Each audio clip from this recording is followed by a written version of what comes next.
کبھی بھی کسی انسان کی طرف سے کیے گئے اپنی ناقدری پہ مت پڑنا، کیونکہ قدر و قیمت کا تعین ہمیشہ وقت کرتا ہے، درجات کا تعین اوپر طے ہوتا ہے۔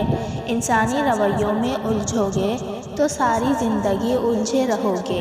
بس عیب اور غیب کے جاننے والے سے اپنے معاملات درست کر لو، تمہارے سب معاملات سلجھ جائیں گے۔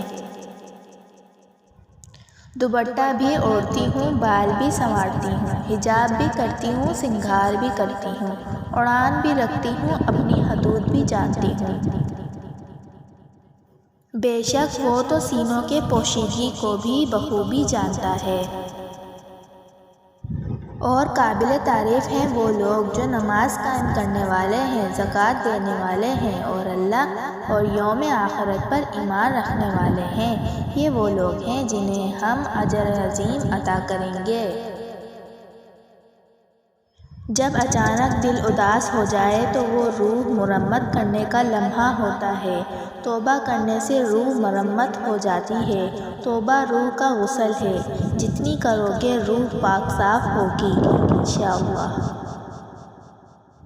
ہزار راستے لاکھوں در، کتنے لوگ بہت سی راہیں، مگر جب اللہ ساتھ نہ ہو تو باخدا کوئی ساتھ نہیں، کوئی ہاتھ نہیں، کوئی منزل نہیں اور کہیں آسرا نہیں، کیونکہ اول و آخر سہارا تو صرف اللہ ہی کا ہے۔ جب انسان میں عاجزی پیدا ہو جاتی ہے تو وہ ہر کسی کو اچھی نگاہ سے دیکھتا ہے، اس کو بھلائی کرنے کی اتنی عادت ہو جاتی ہے کہ وہ اپنے ساتھ برا کرنے والوں کا بھی برا نہیں سوچتا، اور ایسے انسان کا اللہ کبھی بھی برا نہیں ہونے دیتا۔ اے اللہ باری تعالی ہم سے خوش ہو جا، ہماری توبہ قبول فرما، ہمارے ایمان، جان، عزت، آبرو، صحت کی حفاظت فرما۔ کتنا مشکل ہوتا ہے ان لوگوں کی لاپرواہی کو برداشت کرنا جن کی طرف سے ہمیں ہمیشہ یہ گمان ہوتا ہے کہ وہ ہمیشہ کانٹا بھی نہیں چبھنے دیں گے۔ اللہ ہی کی محبت ہمیں سکون دیتی ہے، باقی سب محبتیں آزمائش، چاہے وہ دنیا کی چیزوں کی محبت ہو یا انسانوں کی انسان سے محبت ہو۔ اللہ کے بنا ہم کچھ بھی نہیں ہیں۔ اللہ کی محبت ہمیں بہادر بناتی ہے، جینا سکھاتی ہے، انمول بناتی ہے، ہمیں ایسا بناتی جس کے جیسا کوئی دوسرا نہیں ہوتا۔ اللہ کی محبت کتنی پیاری ہے نا، جہاں بے قدری کا خوف نہیں ہوتا، نہ بے وفائی کا۔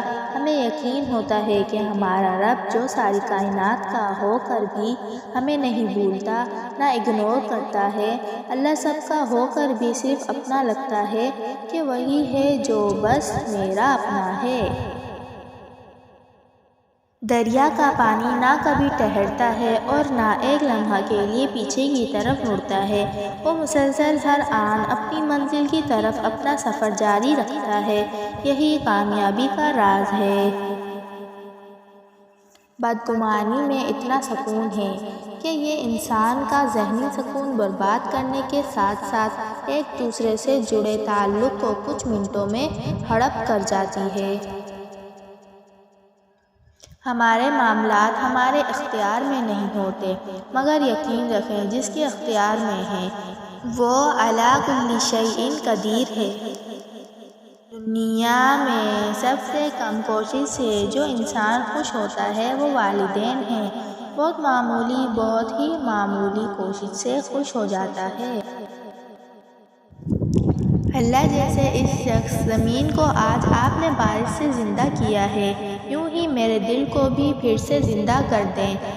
اللہ بہت سختی، بہت گرد محسوس ہو رہی ہے دل پر میرے، اللہ کوئی موسلا دھار بارش برسائیں اس دل پر جو بہا لے جائے، اس دل کا سہارا میل کچیل جو صاف کر دے اس دل کو گناہوں کی سیاہوں سے، جس سے دل کی زمین پھر سے نرم پڑ جائے، آپ کی محبت کی خوشبو پھیل جائے اور ایمان کی ٹھنڈک محسوس ہو کہ نیکیوں کے نئے گل اگنے لگیں اور اس دل پر پھر سے بہار آ جائے۔ یہ صبر آخر اتنا مشکل کیوں ہوتا ہے؟ اور مسئلہ یہ ہے کہ اس کے بغیر چین بھی نہیں پڑتا۔ یہ سوال میں اکثر خود سے پوچھتی ہوں، اور جب پھر رفتہ رفتہ میں نے زندگی کو سمجھنا شروع کیا تو پتہ چلا کہ زندگی تو صبر کے سوا کچھ بھی نہیں۔ کوئی بچھڑ گیا تو صبر، کوئی روٹھ گیا تو صبر، کسی نے کردار پر انگلی اٹھائی تو صبر، جو مانگا وہ نہ ملا تو صبر، ماضی ستائے تو صبر، اور کسی کا ذکر کرتے ہوئے آنکھ بھر آئے تو صبر۔ مگر صبر تب ہی آتا ہے جب انسان اللہ کی رضا میں راضی ہونا سیکھ لیتا ہے۔ اپنی غلطی مان کے کسی سے معافی مانگ لینا بھی ایک بہت خوبصورت خوبی ہے۔ اس سے بندے میں عاجزی پیدا ہوتی ہے، جو کہ اللہ تعالیٰ کو بہت پسند ہے، اور ہمارے نفس سے غرور ختم ہو جاتا ہے۔ معاف کرنے اور معافی مانگنے کی عادت ڈال لو، ہمیشہ خوش رہو گے۔ حلال تھوڑا بھی ہو تو اس میں برکت ہوتی ہے، جب حرام کے زیادہ بھی ہو تو برباد ہو جاتا ہے، اور خدا اس کو فنا کر دیتا ہے۔ کچھ دروازے نہیں کھلے کیونکہ یہ آپ کے لیے نہیں تھے، کچھ لوگ چلے گئے کیونکہ وہ ایک صفحہ تھے، پوری کتاب نہیں، کچھ خواہشیں پوری نہیں ہوئیں کیونکہ ان کے لیے یہ وقت مناسب نہیں ہے، کچھ کہانیاں ختم ہو گئیں اس لیے کہ آپ کی کہانی ابھی شروع ہی نہیں ہوئی، کچھ مواقع ضائع ہو گئے کیونکہ آپ کو کامیابی سے زیادہ تجربے کی ضرورت ہے، کچھ درد طویل ہوتے ہیں کیونکہ اس کے بعد آنے والی خوشی اس سے زیادہ لمبی ہوتی ہے۔ بس اللہ کے بارے میں خوبصورت گمان رکھیں۔ بہت انمول ہوتی ہیں مسلمان بیٹیاں جو اپنے آپ کو سنبھال کر رکھتی ہیں، کسی قیمتی موتی کی طرح، جو اپنے رب کا احکام اپنے آپ پر لاگو کر کے اپنے رب سے محبت کا حق ادا کرتی ہیں۔ مشکل وقت، جب آپ مشکل میں ہوتے ہیں تو اکثر سوچتے ہیں اللہ کہاں ہے، اللہ کیوں نہیں سن رہا؟ تو یاد رکھیے کہ امتحان کے وقت ٹیچر خاموش رہتا ہے مگر وہ پیپر پورا چیک کرتا ہے۔ وہ وقت ہوتا ہے اس آزمائش پر صبر کرنے کا اور اپنے خالق پر اعتماد کرنے کا۔ میرا یہ یقین ہے کہ میرا رب کبھی بھی ہماری دعائیں رد نہیں کرتا۔ جن کی دعائیں قبول نہ ہوتی ہوں وہ کبھی مایوس نہ ہوں، بلکہ اللہ پہ یہ یقین رکھیں کہ وہ ہماری دعائیں کبھی نہ کبھی تو ضرور پوری کرے گا۔ اس کے پورے ہونے کا انتظار کرتے رہیں مگر مایوس نہ ہوں۔ لوگوں کو معلوم پڑ جائے کہ قرآن پڑھنے میں کیا کچھ ہے تو وہ ہر چیز چھوڑ کر اسی میں لگ جائیں۔